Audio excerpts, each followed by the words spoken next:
گورکھپور میں ایک railway station ہے اور چھوٹی لائن گونڈا تک جاتی ہے، گورکھپور سے گونڈا، گونڈا سے گورکھپور، چھوٹی لائن۔ گورکھپور سے ایک ٹرین چل رہی ہے اور اس کو بڑھنی کراس کر کے، تلسی پور کراس کر کے بلرام پور اسٹیشن پر رکنا ہے۔ راپتی ندی کو کراس کر چکی ہے۔ ٹرین کا ڈرائیور مسلمان ہے، غالباً اس کا نام مشتاق ہے، سن 1951 کی بات کر رہا ہوں۔ اس نے دیکھا کہ راپتی ندی کو کراس کرنے کے بعد کوئلے والا انجن ہوتا تھا اس زمانے میں، گاڑی چل رہی ہے، ٹرین چل رہی ہے، لیکن اس طرف سے ایک لڑکی بھاگتے ہوئے آ رہی ہے اور وہ ٹرین کی پٹری کے، ٹرین کے سامنے آ کر خودکشی کرنا چاہتی ہے، مرنا چاہتی ہے۔ ٹرین کے ڈرائیور نے اپنی طاقت کے مطابق بریک لگانا شروع کیے اور اس نے بریک لگائے، ہیوی بریک لگائے، پھر بھی بریک لگاتے لگاتے اتنی ہیوی بریک نہیں لگا سکتا تھا کہ ٹرین پٹری کے نیچے سے اتر جائے۔ بریک لگایا، ہیوی بریک لگائے، لیکن ٹرین رکتی ہے، جہاں رکتی ہے اس کے اور جو لڑکی لیٹی ہوئی تھی ٹرین کی پٹری کے نیچے، اس کے بیچ ایک بالشت کا فاصلہ رہ گیا۔ ایک بالشت اور اگر ٹرین آگے بڑھ جاتی تو لڑکی مر جاتی۔ ٹرین کا ڈرائیور جلدی سے انجن سے اترتا ہے، سواری بھی اترتی ہے، چلو لڑکی کو بچ گئی، اس کو نکالیں۔ لیکن ٹرین کا ڈرائیور جب نیچے اترتا ہے، پٹری کے قریب جاتا ہے، لڑکی کو جھنجھوڑتا ہے، اٹھاتا ہے، تو کیا دیکھتا ہے کہ لڑکی مری ہوئی ہے۔ ٹرین چڑھی نہیں ہے اس کے اوپر، لیکن ٹرین کے چڑھ جانے کے خوف سے پہلے ہی، ٹرین کے چڑھنے کے سے پہلے ہی حرکت قلب اس کی بند ہو چکی ہے، اس کے دل کی دھڑکنیں بند ہو چکی ہیں۔ ٹرین کے ڈرائیور سے میڈیا والے انٹرویو لیتے ہیں، اس زمانے کی جو میڈیا تھی، پرنٹ میڈیا، اخبار والی۔ اس نے کہا کہ میری سروس اس ٹرین کی لائن میں 20 سال ہو چکی ہے، میں 20 سال سے سروس کر رہا ہوں اس ٹرین کے اندر، میں نے اپنی زندگی کے اندر سب سے ہیوی بریک لگائے ہیں، آج تک ایسا ہیوی بریک میں نے نہیں لگایا۔ میں نے اس لڑکی کو بچانے کے لیے پوری کوشش کی، یہاں تک کہ میں بریک لگانے میں کامیاب بھی ہو گیا، اس لڑکی پر ٹرین نہ چڑھے میں کامیاب بھی ہو گیا۔ لیکن آج مجھے یقین ہو گیا کہ موت اور زندگی کا مالک کوئی ٹرین ڈرائیور نہیں ہے، بلکہ کسی کی موت اور کسی کی زندگی کا مالک تو اللہ رب العالمین ہے۔ جب اس لڑکی کو موت کے گھاٹ اتارنا ہی تھا، وہ ٹرین سے مرنا چاہتی تھی، لیکن اللہ نے اس کو ٹرین سے کٹنے سے بچا کر اس کو ہارٹ اٹیک سے مار ڈالا، اس کی حرکت قلب بند ہو جاتی ہے اور دل کی دھڑکن بند ہو جاتی ہے۔ تو میرے پیارے ساتھیوں، یہاں سے آپ اندازہ لگائیے کہ آپ کسی کو مارنا چاہ رہے ہیں تو آپ نہیں مار رہے ہیں، اس کا وقت آ گیا ہے۔ آپ کسی کو بچانا چاہ رہے ہیں، ڈاکٹر لاکھ کوششیں کرنے کے بعد بھی، بچانے کے بعد بھی، وینٹیلیٹر پر رکھنے کے بعد بھی، آکسیجن دینے کے بعد بھی کسی کی جان نہیں بچا پاتا ہے، کیونکہ اس کی موت کا وقت آ جاتا ہے، کیونکہ یہ نظام ہمارا اور آپ کے ہاتھ میں نہیں ہے، یہ اللہ رب العالمین کے ہاتھ میں ہے۔ اگر دنیا میں ہمارے ہاتھ میں اس کا نظام ہوتا تو میرے بھائیوں، دنیا میں پھر کسی آدمی کو موت نہیں آتی، پھر اٹل بہاری جی نہیں مرتے، اندرا گاندھی نہیں مرتی، راجیو گاندھی نہیں مرتے، ضیاء الحق نہیں مرتا، شاہ فہد نہیں مرتے۔ میرے بھائیوں، موت و زندگی کا نظام یا پوری زندگی کا سسٹم ہمارے اور آپ کے ہاتھ میں نہیں ہے۔ ہمیں اور آپ کو یہ سوچنا پڑے گا، ایمان اپنا مضبوط کرنا پڑے گا۔ ایمان، ما تشاؤون الا ان یشاء اللہ، ضروری نہیں تم جو چاہو وہ پورا ہو، تمہارا کام صرف محنت کرنا ہے، تمہارا کام صرف آگے بڑھنا ہے، تمہارا کام صرف کوشش کرنا ہے، اس کو پورا کرنا نہ کرنا میرا کام ہے۔ ابراہیم علیہ السلام نے 90 سال تک تبلیغ کی، لوگوں کو ایک اللہ کی طرف بلایا، ایک اللہ کی طرف دعوت دی، لیکن پوری زندگی میں، ان کی 90 سال کی پوری زندگی میں ان کی اوپر کوئی ایمان نہیں لایا، ایک شخص بھی ایمان نہیں لایا، تو کیا 90 سال کی ان کی محنت بیکار کر دی جائے گی؟ آپ کہو گے نہیں ان کی بیوی، تو ان کی بیوی تھی وہ سارہ اور ہاجرہ، رشتے دار کے علاوہ کوئی ایمان نہیں لایا۔ اسماعیل ان کا بیٹا تھا، اسحاق ان کا بیٹا تھا، لوط علیہ السلام ان کے بھتیجے تھے، لیکن باہر کا کوئی آدمی ان کے اوپر ایمان نہیں لایا۔ تو کیا 90 سال کی محنت بیکار ہو گئی؟ نہیں، ان کو ان کا ثواب ملے گا۔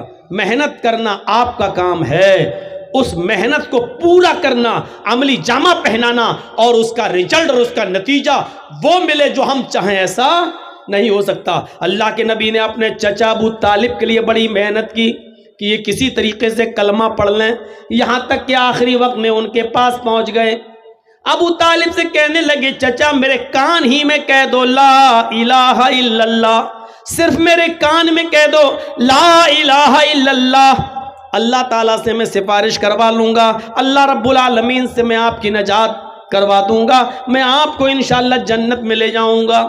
ابو طالب تیار بھی ہو گئے، لیکن وہیں ابو جہل بیٹھا ہوا تھا، کہنے لگا کیا آخری وقت میں اپنے باپ دادا کے دین کو چھوڑ دیں گے؟ کیا آخری وقت میں اپنے باپ دادا کے دھرم کو آپ چھوڑ دیں گے؟ ابو طالب نے کہا بھتیجے آئے محمد، مجھے اچھا نہیں لگتا ہے کہ میں آخری وقت میں اپنے باپ دادا کا دین چھوڑ دوں، آخری وقت میں چاہتا ہوں کہ میری روح میری جان اسی دھرم پر اسی مذہب پر نکلے جس پر میرے باپ عبد المطلب کا انتقال ہوا۔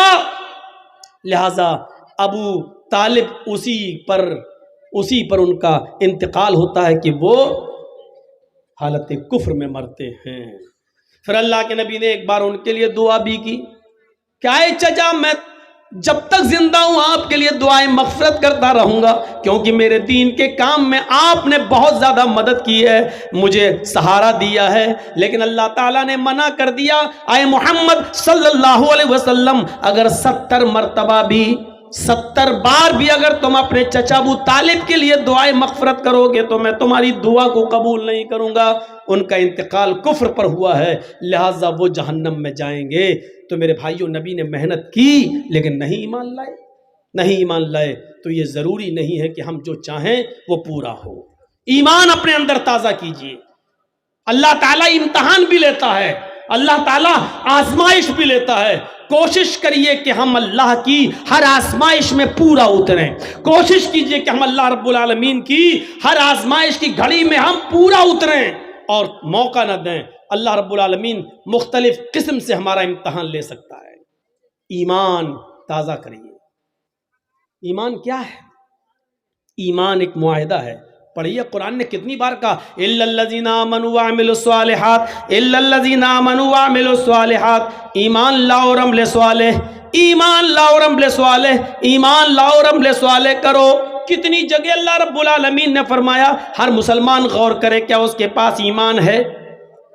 ایمان تو ہے، اب غور کرے کیا وہ عمل صالح بھی کرتا ہے؟ عمل صالح کیا ہوا؟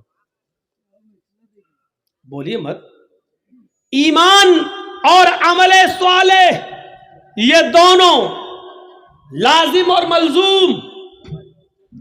اب آپ کو ایک مثال دوں گا میں، ایمان کیا ہے اور عمل صالح کیا ہے۔ ایمان ایک اقرار کا نام ہے۔ تھوڑی سی اسپیڈ میں سلو کروں گا تاکہ آپ کو سمجھا سکوں۔ سنیے، ایمان نام ہے اقرار کا۔ ایمان ایک معاہدہ ہے۔ معاہدہ کیسے سمجھاؤں آپ کو؟ مان لیجئے میں ایک مزدور ہوں، سمجھا رہا ہوں۔ مان لو میں لیبر ہوں، ایک مزدور ہوں، اور آپ مالک ہیں۔ مولانا سلیم الدین صاحب بیٹھے ہیں، یہ مالک ہیں۔ سلیم الدین صاحب نے ہم سے کہا کہ جرجیت صاحب یہ میرا مکان بنانا ہے، دیوار کھڑی کرنا ہے، یہ کرنا ہے، وہ کرنا ہے، آپ لیبر ہیں، آپ مزدور ہیں، مستری ہیں، بتائیے آپ کیا پیسہ لیں گے؟ میں نے کہا 1000 روپے پر ڈے، صبح 9 بجے آؤں گا، شام کو 5 بجے تک آپ کا کام کروں گا، دیوار کھڑی کروں گا، اور 10 دن میں ہم آپ کا یہ کام پورا کر دیں گے۔ مولانا سلیم الدین صاحب نے کہا ٹھیک ہے، ڈن، 1000 روپے ہم پر ڈے کے حساب سے 10 دن میں 10,000 روپے ہم آپ کو دیں گے، آپ کل سے آ جائیے۔ ہمارا معاہدہ ہو گیا، ہمارا معاہدہ ہو گیا، اقرار ہو گیا، ہم نے بھی اقرار کر لیا، یہ ہے معاہدہ، عہد و پیمان۔ تم 10 دن کام کرو، ہم تمہیں 10 دن کے بعد 10 دن کی مزدوری دے دیں گے۔ میں نے اقرار کر لیا، انہوں نے طے کر لیا، ہم کل نہیں پہنچے، پرسوں نہیں پہنچے، تیسرے دن نہیں گئے، 10 دن تک نہیں گئے، اور 11ویں دن سلیم الدین صاحب کے پاس پہنچ گئے اور کہا صاحب آج 11واں دن ہے، 10 دن کی مزدوری ہمیں دے دیجیے۔ ہنس رہے نا؟ سمجھ میں آ گیا نا کہ مزدوری مانگنے والا مولوی جرجیس پاگل ہے؟ کیوں ہنس رہے ہیں آپ؟ اس لیے ہنس رہے ہیں کہ آپ نے تو کام کیا ہی نہیں تو مزدوری کیوں؟ جرجیس صاحب کو تو رانچی میں پاگل خانے میں بھرتی کرو، یہ تو پاگل ہو گیا ہے۔ اب جرجیس صاحب کہہ رہے نہیں دو گے تو ہم مقدمہ دائر کر دیں گے، کیونکہ آپ نے وعدہ کیا تھا کہ ہم 11ویں دن پیسہ مزدوری دیں گے۔ سلیم الدین صاحب کہہ رہے میں نے وعدہ کیا تھا، لیکن آپ نے بھی تو اقرار کیا تھا کہ میں 10 دن کام کروں گا، آپ نے کام کہاں کیا؟ جرجیس صاحب کہہ رہے ہیں ارے میں نے کام کیا ہو یا نہ کیا ہو، لیکن اقرار تو کیا تھا کہ کروں گا، نہیں کیا تو کیا ہوا؟ میں منع کہاں کر رہا ہوں؟ میں نے کہاں کہا کہ میں نے کیا؟ لیکن اقرار یہ تو نہیں کہا تھا کہ نہیں کروں گا، یہ تو کہا تھا کہ کروں گا۔ جب اقرار تھا میرا تو مجھے مزدوری دیجئے، صرف اقرار کی وجہ سے مزدوری دیجئے۔ تو آپ کو کوئی مزدوری دے دے گا؟ جب کوئی ایک آدمی ایمان لے آتا ہے، یعنی مومن بن جاتا ہے، تو ایک معاہدہ کر لیتا ہے۔ معاہدہ ہو گیا کس بات کا؟ ایمان لائے ہو، طے ہو چکا ہے۔ کیا طے ہو چکا ہے؟ تم نماز پڑھو گے 5 وقت کی، تم رمضان کے پورے مہینے کے روزے رکھو گے، تم زکوٰۃ دو گے اپنے مال کی پوری، اگر استطاعت ہوگی تو تم حج کرو گے، غریبوں کی مدد کرو گے، پڑوسیوں کا خیال رکھو گے، یتیموں پر ظلم و زیادتی نہیں کرو گے، کسی کے اوپر ظلم نہیں کرو گے۔ ایمان لانے کے بعد ایک معاہدہ ہو گیا، تم نے کلمہ پڑھا لا الہ الا اللہ محمد رسول اللہ، اللہ نے گویا کہ ایک معاہدہ دے دیا ہے، تمہیں عہد کر لیا ہے میرے بندو، جب تک تم اس لا الہ الا اللہ اور محمد رسول اللہ پر چلو گے، لا الہ الا اللہ کا معنی اللہ کے علاوہ کسی اور کی عبادت نہیں کرو گے، اور محمد رسول اللہ کا مطلب ہر کام محمد رسول اللہ کے طریقے پر کرو گے، تو ہم اس کے بدلے میں تمہیں جنت دیں گے۔ ہم نے وعدہ تو کر لیا، اقرار تو کر لیا، لا الہ الا اللہ محمد رسول اللہ تو پڑھ لیا، لیکن اس کے بعد اب نہ نماز کے، نہ روزے کے، نہ حج کے، نہ زکوٰۃ کے، نہ غریبوں پر ہمدردی، نہ مسکینوں کے ساتھ اچھا سلوک، نہ بیواؤں کے ساتھ اچھا سلوک، نہ پڑوسیوں کے ساتھ ہمارا اچھا رہن سہن، اٹھنا بیٹھنا، نہ یتیموں کے اوپر میرے بھائیوں شفقت و پیار و محبت کا ہاتھ۔ ہم ان تمام چیزوں سے دور ہیں، اور قیامت کے دن اللہ کے سامنے کھڑے ہو کر کہیں گے اللہ ہم نے کلمہ تو پڑھا تھا۔ اللہ کہے گا میرے بندے ٹھیک ہے کلمہ پڑھا تھا لا الہ الا اللہ محمد رسول اللہ، لیکن تو نے عمل تو نہیں کیا۔ اللہ عمل نہیں کیا تو کیا ہوا؟ اقرار تو کیا تھا تو ہمیں جنت دے، تو نے کہا تھا کہ لا الہ الا اللہ محمد رسول اللہ جو پڑھے گا اس کو جنت، من قال لا الہ الا اللہ دخل الجنہ، جس نے کہا لا الہ الا اللہ وہ جنت میں جائے گا۔ یہ تیرے نبی نے کہا تھا جو لا الہ الا اللہ پڑھے گا وہ جنت میں جائے گا۔ اللہ میں نے پڑھا تھا۔ اللہ کہے گا میرے بندے میرا بھی تو ایک وعدہ تھا کہ تو یہ عمل کرے گا تو جنت میں دوں گا، تو نے صرف میرا وعدہ تو مان لیا لیکن اس کے مطابق تو نے عمل نہیں کیا۔ میرے بھائیوں جب تم اپنے محلے میں، اپنے سماج میں، اپنی سوسائٹی میں بغیر کام کیے ہوئے کسی کو محنت اس کی مزدوری نہیں دے سکتے ہو، تو اللہ رب العالمین بغیر عمل کیے ہوئے ہمیں جنت کیسے دے دے گا؟ جرجیس صاحب مثال تو بڑی اچھی دے رہے ہو، لیکن عمل کون کرے گا؟ عمل اتنا مشکل ہے؟ نہیں، یہ آپ کی خام خیالی ہے کہ مشکل ہے۔ مشکل ہے، اگر انسان کرنے پہ آ جائے تو سب کچھ کر سکتا ہے۔ صاحب صبح فجر کی نماز میں ٹھنڈ میں کیسے اٹھیں گے؟ صحابہ کیسے اٹھتے تھے؟ چھوڑیے، آپ کے محلے میں، آپ کے گاؤں میں آپ کہتے ہو کیسے اٹھیں گے؟ اس گاؤں میں ایسے 80 سال کے بوڑھے بھی ہیں جو اٹھ رہے ہیں، وہ کیسے اٹھ رہے ہیں؟ ایک بادشاہ بڑا نمازی تھا، بڑا روزدار تھا، باعمل تھا، تہجد گزار تھا، لیکن بادشاہی بھی بڑی اچھی چلاتا تھا، حکومت بھی بڑی اچھی کرتا تھا۔ کسی پر ظلم نہیں ہونے دیتا تھا. تو ایک مرتبہ ایک فقیر اس کے پاس سے گزرا اور کہنے لگا کہ آپ کے دربار میں شیر اور بکری ایک جگہ کیسے جمع ہو جاتی ہے, میری سمجھ میں نہیں آ جاتا. بادشاہ نے کہا میں تمہاری بات کو سمجھا نہیں. اس فقیر نے کہا بادشاہ ہو کر تم اللہ کی عبادت بھی کر لیتے ہو, تم نماز بھی پڑھ لیتے ہو, روزہ بھی رکھ لیتے ہو, حج بھی کر لیتے ہو, زکوٰۃ بھی دے لیتے ہو, غریبوں کی فریاد بھی سن لیتے ہو, مظلوموں پر ظلم بھی نہیں ہونے دیتے ہو, اور دنیا بھی چلا لیتے ہو. یہ دونوں چیزیں تم ایک ساتھ کیسے کر لیتے ہو؟ بادشاہ نے کہا دیکھنا چاہتے ہو کہ ہاں. کہا 2 جلاد کو بلاؤ. 2 جلاد آ گئے. کہا تلوار نکالو. جلادوں نے تلوار نکالی. بادشاہ نے اپنے ایک نوکر سے کہا 1 پیالہ پانی لے آؤ. پانی لے آئے. اس فقیر سے کہا پانی پکڑ. اس فقیر نے پانی کا پیالہ پکڑا, اور سنو, اس فقیر نے پانی کا پیالہ پکڑا. کہا جاؤ پورا شہر اس کو گھما دو. اور اس فقیر سے کہا جاؤ میرے پورے شہر میں میری عوام کو دیکھ لو کہ کیسے وہ عمل کر رہی ہے, کیا کر رہی ہے, کیا نہیں کر رہی ہے, نماز کتنا پڑھ رہی ہے, روزہ کتنا رکھ رہی ہے, ظلم کتنا کر رہی ہے. پانی کا پیالہ اپنے ہاتھ میں لو, جاؤ اور دیکھو. اور ان دونوں جلادوں سے کہا اگر اس پانی کے پیالے میں سے ایک بوند بھی چھٹک کر زمین پہ گر جائے تو اس فقیر کی گردن کاٹ دینا اور میرے پاس لے آنا. فقیر کہتا کم بخت, میں نے تو پوچھا تھا کہ کیسے, اس نے تو مجھے مصیبت میں ڈال دیا. لیکن بادشاہ کا حکم. جلاد نے کہا چل. اب وہ پانی کا پیالہ لے کے چل رہا ہے, دھیرے دھیرے چل رہا کہ پانی کی کہیں بوند گر نہ جائے. ایک قطرہ بھی گرا تو جلاد میری گردن اتار لیں گے. پورا شہر کا چکر لگانے کے بعد بادشاہ کے پاس آیا. بادشاہ نے پانی کا پیالہ پکڑا, رکھ دیا اور کہا اے فقیر بتا تجھے میرا شہر کیسا لگا. فقیر نے کہا کون سا شہر, بتا میری بلڈنگوں کا کیا حال تھا, میری عوام کیسی لگی.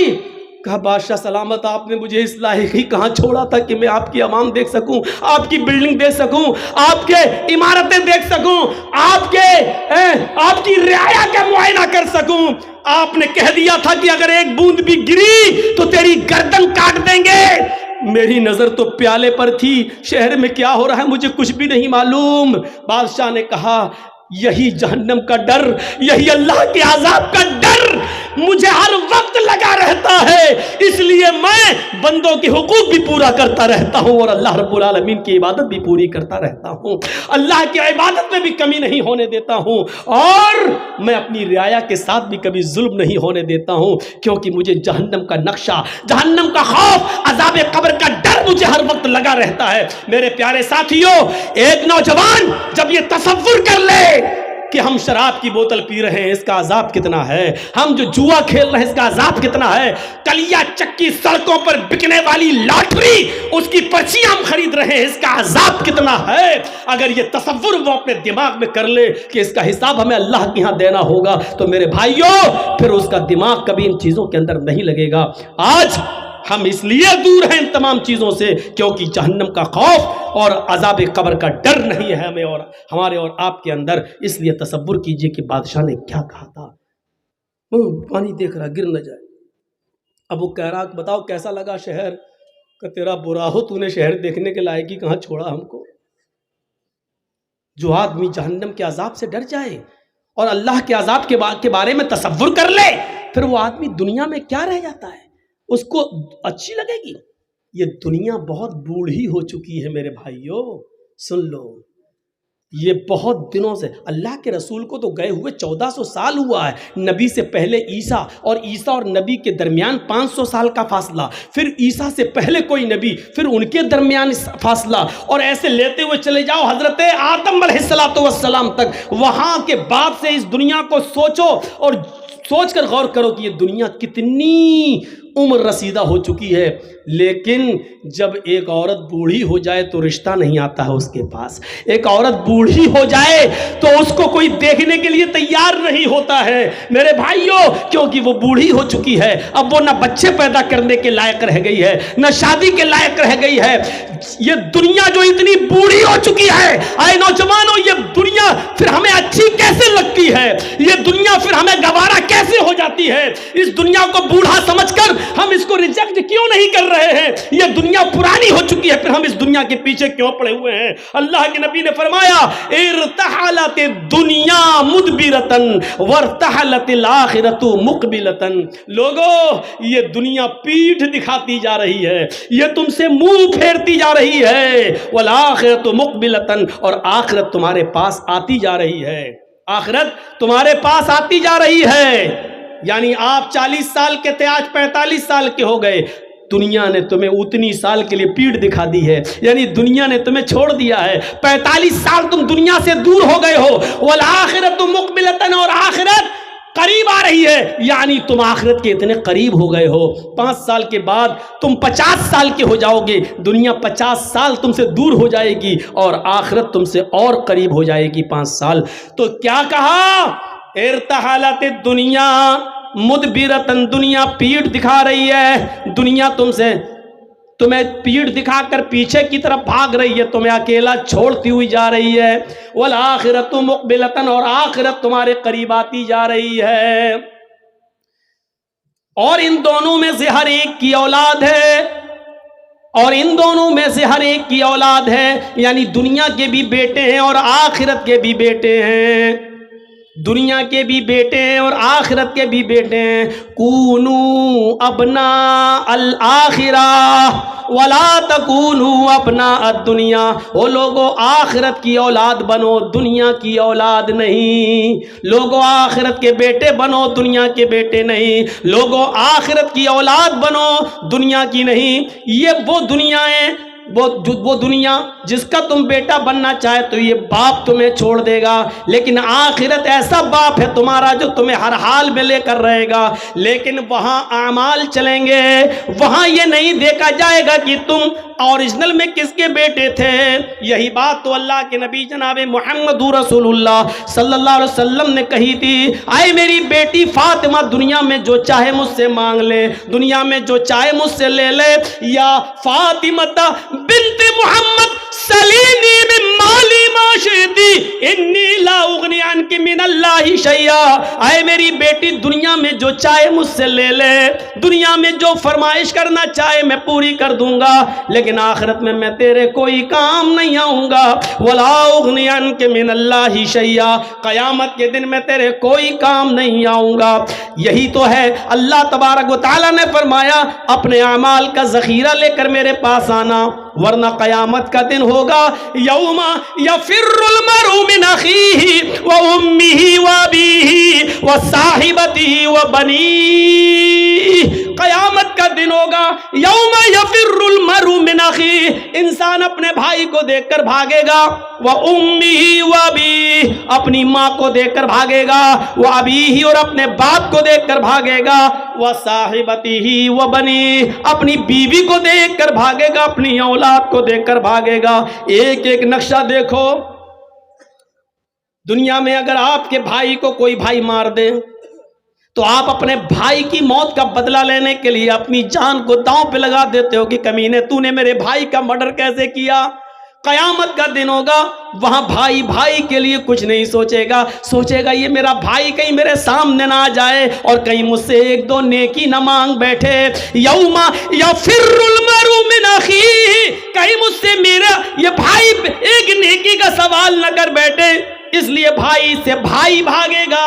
یوم یفر المرء من اخیہ و امہ، وہ ماں جس کی تکلیف آپ برداشت نہیں کرتے ہو، تھوڑی سی کھانستی ہے تو آپ کو نیند نہیں آتی ہے اور آپ سرکاری ہاسپٹل میں یا پرائیویٹ ہاسپٹل میں اپنی ماں کا علاج کرانے کے لیے فوراً توڑ پڑتے ہو۔ میرے بھائیو، قیامت کے دن آپ اپنی ماں کو دیکھ کر بھاگیں گے کہ مجھ سے میری ماں ایک نیکی نہ مانگ بیٹھے، وہ ابھی، اور اپنے باپ کو دیکھ کر بھاگو گے کہ مجھ سے یہ میرا باپ کہیں ایک نیکی نہ مانگ بیٹھے، ایک نیکی کہیں مجھ سے نہ مانگ بیٹھے۔ وصاحبتی و بنی، اور آپ کی وہ بیوی کہ ایک رات بھی جس کو آپ اپنے سے جدا کرنا گوارا نہیں سمجھتے، اور وہ بیوی جس کی طرف آپ اتنا انہماک اور اتنے مشغول رہتے ہیں کہ آپ کی بیوی کو کوئی دوسرا دے کے تو آپ برداشت نہیں کرتے ہیں۔ میرے بھائیوں تصور کرو کہ یہ بیوی ہمارے سامنے ہوگی قیامت کے دن، لیکن دیکھنے کی جرت نہ ہوگی، بلکہ آدمی اپنی بیوی کو دیکھ کر بھاگے گا، کہیں مجھ سے میری بیوی ایک نیکی نہ مانگ بیٹھے۔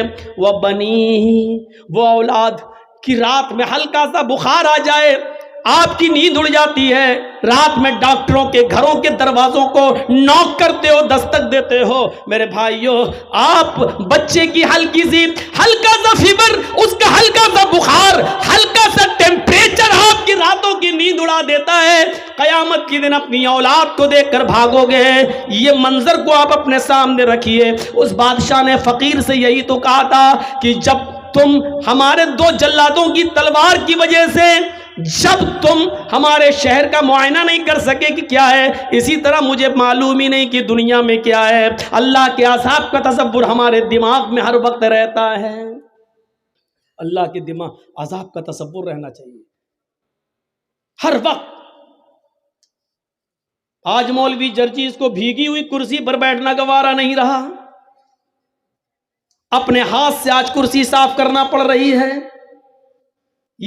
یہ چیز ہمیں کیا بتا رہی ہے کہ انسان کو ہر چیز کے ساتھ سمجھوتا کرنا چاہیے، ہر چیز کو اپنے اندر ایڈجسٹ کرنا چاہیے۔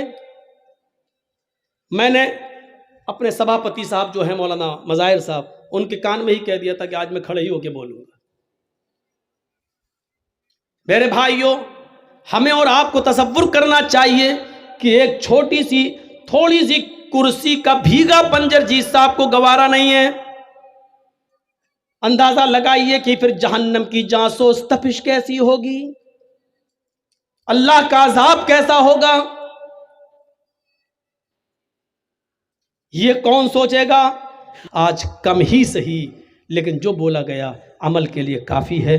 اپنی عاقبت کو سنبھالو، اپنی آخرت کو سنبھالو اور فکر کرو، اور کل مستعد ہو کر تیار ہو کر آؤ، کیونکہ انشاءاللہ آج کی کسر کل اگر زندگی رہی تو ہم پوری کریں گے۔ اللہ رب العالمین سے دعا ہے کہ بار الہ ہماری خطاؤں کو معاف فرما دے، ہمارے گناہوں کو بخش دے، ہم جمیع مسلمانوں پر رحم فرما، اور اللہ ہمیں قیامت کے خوف سے بچا لے۔ اے اللہ ہمیں قیامت کے دن کے آنے سے پہلے تیاری کی توفیق عطا فرما۔